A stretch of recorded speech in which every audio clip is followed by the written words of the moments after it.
Dear friends, thank you very much for this evening, for this event in AIWA. First of all, thank you for the platform that you provided to raise the issues of Armenian women and raise the importance of Armenian diaspora and the Armenians living in Hayastan.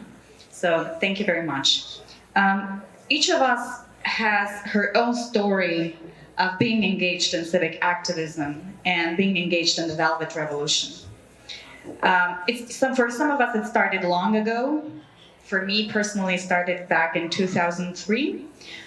For others, it started much later or earlier, but all of us are here, and some of us are also in the government and in the parliament. Today, what I want to focus on is gender equality and an Armenian perspective in this respect.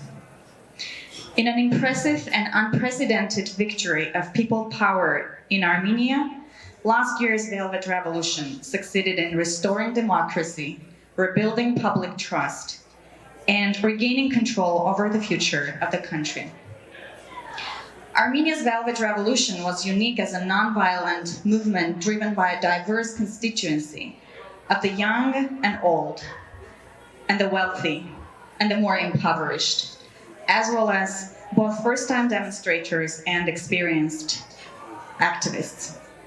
Under the leadership of Nikol Pashinyan, the movement was critical for a new generation of activism over apathy, where ordinary Armenians were able to forge a new period of democracy and economic development. This new Armenia, as we see today, also reflects the power of educated and empowered females in Armenia. And Armenia now stands as an example of the power and potential of people power.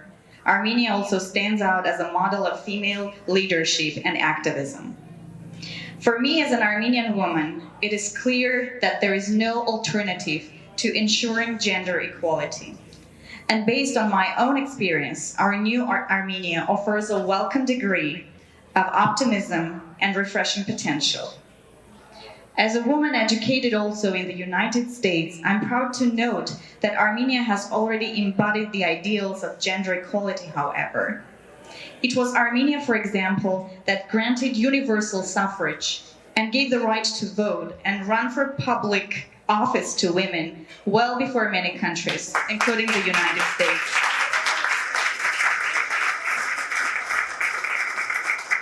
It was also Armenia that was built on the foundation of female sacrifice and the importance of family in the wake of the Armenian genocide for a generation that was challenged to survive. It is today's Armenia, however, that I have the honor to represent. As only the latest in a prominent group of impressive Armenian female politicians and parliamentarians, I'm honored to take my place among a new generation of inspiring leaders.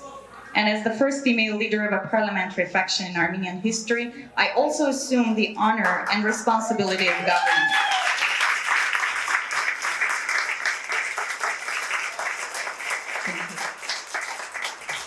And this is a responsibility that I take very seriously, based on the recognition that as a member of a new democratically elected parliament, the political decisions that we take today will affect generations of Armenians that follow. And each decision on public policy will also impact each citizen and resident of Armenia. Beyond my personal experience, however, I also share a collective responsibility with each Armenian. We have a commitment to meet their expectations, especially in terms of democracy and development. We are also committed to ensuring gender equality through an emphasis on education and empowerment for all. As a woman, I see a need for a greater equality of opportunity for all, with a specific focus on equality for female members of the workforce and business community. For any country, and for Armenia in particular, any disparities and divisions between males and females in terms of salary, work, or education will only limit development and damage the future. And for Armenia, gender equality is and always has been a core value of our Armenian identity. Armenia is not a patriarchal society by choice. And any examples of sexism and intolerance are actually aberrations and exceptions from our true Armenian values.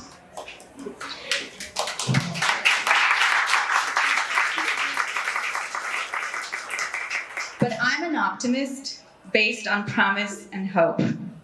And the promise of the new Armenia continues to motivate us.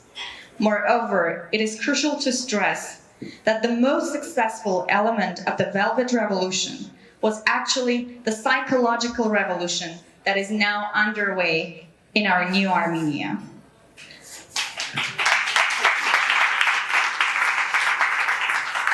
I'm also an optimist based on evidence. As we have succeeded in holding our first free and fair election in years, we are well on our way to a brighter future, where the arrogance of power and entrenched corruption are eradicated and erased.